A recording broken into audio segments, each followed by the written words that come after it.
Bienvenue au peuple congolais, chers compatriotes. Notre direct de ce soir, c'est le journal officiel expliqué. Nous avons tous suivi la visite du chef de l'État ce 26 mars 2025 à Rwanda, concernant le pourparlers qui devrait être établi entre le gouvernement de la République démocratique du Congo et les rebelles du M23, qui sont soutenus par le Rwanda. Chers compatriotes, mon avis en rapport à cette visite, je ne sais pas si vous comprenez réellement le comportement du Félix Tshisekedi à un moment donné sur la prise de décision, prise de position, les actes qu'il pose à ce moment précis. Je l'ai toujours dit que cette guerre pouvait être évitée si Félix Tshisekedi était un homme honnête et raisonnable. Il a entraîné le pays dans un suicide collectif pour ses propres intérêts. À un moment donné, il avait le monopole d'ouvrir les négociations directes avec le M23 et de prendre le dessus pour empêcher cette guerre d'exister. Mais malheureusement, je peux vous garantir aujourd'hui que sur 100% des chances que ce dialogue réussisse et que la guerre s'arrête, je sens qu'il n'y a pas assez de chances. Il n'y a que 20% de chances. Il y a beaucoup plus, 80% de chances que cette guerre continue. Pourquoi? Parce que les rebelles regardent la situation sur le terrain des batailles. Ils commencent à comprendre que le gouvernement ne résiste pas assez, n'a pas assez de moyens pour résister. Parce que la guerre, elle s'intensifie aussi dans le temps et dans la durée. Nous avons suivi comment Goma est tombé, comment Bukavu est tombé. Au moins à Goma, il y avait des combats, mais à Bukavu, il n'y avait pas de combats. C'est vrai que stratégiquement, le gouvernement a pris des mesures concrètes. Le gouvernement avait pris des mesures nécessaires qui ont permis à éviter le bain de sang à Bukavu. Ce qui laisse entendre qu'à Walikale également, il n'y a eu pas de combat à Walikale. Alors, je me pose des questions sur toute la menace qui pèse sur Kisangani. Quand M. Lorenzo a repris le dialogue avec a établi un calendrier de dialogue, mais c'est ce qu'il dit a tout capoté. Vous ne comprenez pas comment il a tout capoté. Il s'est décidé lui-même d'aller rencontrer Paul Kagame au Qatar. Ce qui a permis au gouvernement de publier notre communiqué où elle s'est déresponsabilisée sur la médiation de ces pourparlers.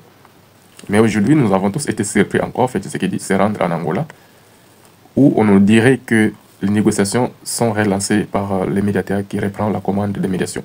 Alors, je viens de le dire dans d'autres situations, au cas où, quoi qu'il arrive, que nous avons un problème de leadership, nous avons un problème de légitimité, nous avons un problème de confiance, nous avons un problème de compétence de celui qui est au sommet de l'État, qui doit mener l'action publique pour l'intérêt général du peuple congolais.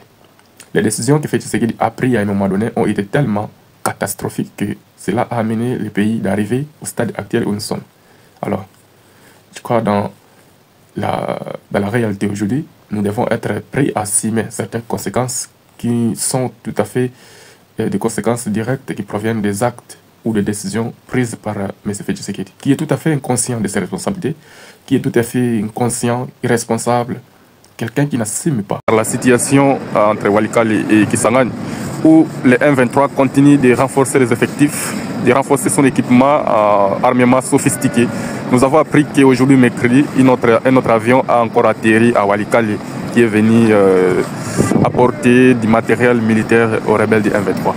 La question, quelle est la solution pour contrer cette rébellion? Cette question, je vous la pose à tout moment et qu'il n'y a aucune réponse. La personne qui est mieux adaptée pour donner la réponse à cette question, c'est M. Félix Tshisekedi.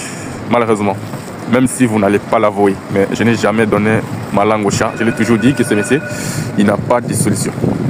À un moment donné, on doit prendre des décisions utiles pour la nation. Soit vous donnez beaucoup plus d'importance à M. Félix Tshisekedi et vous minimisez la possibilité de le mettre dehors et protéger la nation. La nation congolaise est beaucoup plus utile que M. Félix Tshisekedi. Il ne doit pas être vu comme perçu comme quelqu'un qui est habilité obligatoirement à rester là, à ne rien faire, manger l'argent de l'État et ne rien faire du tout jusqu'à ce qu'on va voir le Congo être balkanisé. Donc ça, c'est un message que je lance à tous les Congolais. Sachez que la situation est chaotique. Bientôt Kisangani va tomber. Vous allez encore crier Rwandais, Rwandais, Rwandais, mais Kisangani va tomber. Parce que l'ennemi se renforce de plus en plus. Que votre gouvernement ne fait absolument rien pour protéger la population, pour protéger le territoire national, pour combattre cette rébellion, pour réduire ses capacités de nuisance. Donc ici, nous sommes déjà devant un fait accompli où tous les Congolais vont être complices de cette situation. Parce que vous regardez la situation et vous croisez les bras, vous ne faites absolument rien. Si on vient vous informer, la seule chose que vous vous préoccupez, c'est de dire simplement Rwandais. Moi, je vous apprends que Denise Nyakero, la première dame de la République, elle est de nationalité rwandaise. Alors, et cette dame qui dort auprès de Félix Tshisekedi et les autres Rwandais qui viennent avec Nana, qui est le vrai Rwandais? Posez-vous ces questions-là. Quelle est la différence entre Alexis Gisaro, ministre des Infrastructures, qui est Rwandais, ministre de Félix Tshisekedi? Où est la différence entre l'autre, la Rouberois, qui était ministre de Félix Tshisekedi en 2019, ministre de la décentralisation et affaires coutumières? Est-ce qu'il y a une différence entre lui, qui a la nationalité rwandaise? Où est la nationalité? Quelle est la différence si le Kamere, qui est président de l'Assemblée nationale, qui a volé l'argent, qui est de nationalité burundaise, d'origine burundaise et rwandaise? Alors, pensez-y, parce que vous pensez que l'ennemi est loin. Non, l'ennemi, il est à Kinshasa. L'ennemi, c'est Félix Tshisekedi. C'est lui qui ne prend pas conscience comment prendre les dispositions nécessaires pour protéger le pays, pour combattre les rébellions. Pourquoi? Parce qu'il est empêtré lui-même dans cette affaire de corruption. Il est empêtré lui-même dans cette affaire de haute trahison contre la République démocratique du Congo. Merci beaucoup. Avec ce point, j'ai fixé l'opinion et on passe au point suivant. J'ai encore suivi hier que le président de la République, chef de l'État, a réuni le chef des institutions, notamment Madame la Première ministre Judith Suminwa, et c'est le président de l'Assemblée nationale, Vital Kamerhe, le président du Sénat, Sama Lukonde, le président de la Cour constitutionnelle, Dieudonné Kamuleta. Chers compatriotes, ici, il faut qu'on se pose des questions. C'est ça, on appelle ça la routine, la procrastination. Ce qu'ils ont fait là, c'est ce qu'ils ont toujours fait. Ça n'a rien apporté et ça n'apportera rien. La réponse face à cette agression, c'est une réponse militaire qu'on a besoin. Qu'est-ce qui manque au chef de l'État? De porter la tenue et aller au front lui-même combattre, apporter un plan aux militaires. Parce que c'est lui le commandant suprême des forces armées. Chers compatriotes, le peuple congolais a besoin de son commandant suprême. Il y a un vide à la cité de l'Union africaine. Il y a un vide dans les commandements des FARDC. C'est pour cela que vous voyez que les officiers fouillent les fronts. Ils vont encore fouiller à Kisangani. Vous n'allez pas me croire, mais ils vont fouiller à Kisangani. Parce que toutes les conditions ne sont pas réunies afin que nous puissions contrer cette intrusion, cette attaque, cette agression. Chers compatriotes, toutes les personnes qui se sont réunies autour du chef de l'État, chef des institutions, ce sont les mêmes personnes qui n'arrivent à ne rien faire jusqu'à la situation chaotique où nous sommes en train de vivre aujourd'hui. Voilà pourquoi moi je minimise les réunions familiales que Félix Tshisekedi organise.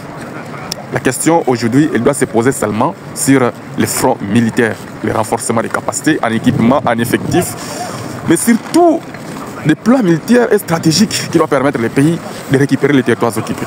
C'est ça le plus important. Bon, un autre sujet à propos de la visite du membre du Congrès des États-Unis, M. Ronny Jackson. Lorsqu'il a effectué une visite à Kinshasa, il a rencontré le président Félix Tshisekedi. La presse congolaise, notamment la RTNC, a présenté M. Ronny Jackson comme étant le représentant de M. Donald Trump à Kinshasa. Chers compatriotes, c'est vraiment aberrant. On doit à un certain moment faire du sérieux dans les affaires publiques de l'État. Félix Tshisekedi, voulant toujours continuer son métier le plus précieux, celui de mentir le peuple, il présente M. Ronny Jackson comme un représentant et l'employé spécial de M. Trump pour résoudre la situation du Congo. Vous voyez comment le pays aujourd'hui est descendu aux enfers. M. Jackson a rencontré Félix Tshisekedi, il est allé rencontrer encore Paul Kagame. À la fin maintenant, il retourne aux États-Unis, il fait des révélations. Je peux dire si, je ne sais pas comment appeler des révélations qu'il a faites, comment on peut appeler ça réellement. Il a saboté la RDC, je peux dire ici. Jusqu'à dire que les territoires qui est à l'est du pays, ce sont des frontières qui étaient mal définies par la colonisation sans tenir compte des royaumes existants avant. Donc ces territoires-là, ça appartient au Rwanda. Vous comprenez? Alors, mais cette Félix Tshisekedi, dans sa folie de cherchant toujours de se maintenir au pouvoir par force, au-delà de ses capacités, il va vendre le pays jusqu'à un niveau où vous ne pouvez pas imaginer. Maintenant, posez-vous des questions. Quels sont les secrets que M. Félix Tshisekedi a dit à M. Jackson? Ce qui a poussé M. Jackson de parler comme ça, de minimiser la RDC, de saboter même les morts du Congo. Vous comprenez? Donc ici, on voit... Alors, concernant les consultations nationales, je l'avais déjà dit hier que ces consultations sont illégales. Il n'y a aucune disposition constitutionnelle qui permet au président de la République d'engager des consultations nationales à travers son conseiller CIPESLA. Donc, comme c'est illégal, ça n'apportera rien. Réfléchissez d'abord. La question que je vais vous poser, c'est quoi? Le gouvernement actuel, qu'est-ce qui lui manque qui peut résoudre la guerre? Qu'est-ce qui lui manque? Qu'est-ce qui manque au gouvernement actuel pour combattre aux côtés des rebelles et récupérer le territoire? Ce que le gouvernement prochain va faire, c'est quoi? Il va trouver les moyens où? Est-ce que le président Félix Tshisekedi, il pense que l'opposition, c'est celui qui a des armes qui vont combattre le M23? Il n'y en a pas. Mais maintenant, attends, quand on parle des gouvernements d'union nationale, pourquoi vous ne pouvez pas appeler les jeunes que vous avez mobilisés un peu partout pour aller combattre? Mais appelez-les de venir entrer encore dans le gouvernement. C'est clair, vous avez dit que défendons la patrie, mais maintenant, s'il y a possibilité pour défendre la patrie, vous avez fait appel à l'IPEN, à l'INIKIN, tous les jeunes, tous les Congolais, à l'Équateur, un peu partout. Mais faites aussi la même campagne pour que ces jeunes-là viennent adhérer aussi à votre gouvernement pour défendre la patrie. Vous comprenez la manipulation de Félix Tshisekedi? Alors moi, je vous fais des révélations chaque jour afin que vous compreniez que ce monsieur, c'est lui là le vrai problème. Mais comme les Congolais ne veulent pas comprendre que c'est le problème, on va encore souffrir davantage, on va perdre encore davantage de territoire jusqu'à ce que vous serez convaincus que c'est lui là le problème. Et je vais vous dire la solution c'est quoi dans les prochaines suites de ce direct. Donc chers compatriotes, il faut qu'on ouvre les yeux, il faut qu'on soit conscient réellement que nous sommes en train de traverser une période délicate de la vie de notre nation et que cette période nécessite une réflexion profonde. Il faut un engagement accru de tous les citoyens. Mais comment on va s'engager pour trouver la solution? Mais d'abord, la solution c'est quoi? Chers compatriotes, il y a beaucoup de crises au Congo. Il y a la crise sécuritaire, il y a la crise de légitimité, il y a la crise de l'égalité. C'est-à-dire que le président il est là, il y a une grande partie des Congolais qui contestent son pouvoir. C'est ça en fait qui lui ramène de prendre des actes qui ne sont pas convenables, de prendre des actes qui ne sont pas respectés. Parce qu'aujourd'hui, le président ne contrôle plus l'intégrité territoriale de la superficie de notre nation qui est celui de 2 345 410 mètres. Alors, pour résoudre cette crise, si le président aime le pays, pour résoudre la crise, il doit convoquer des élections générales.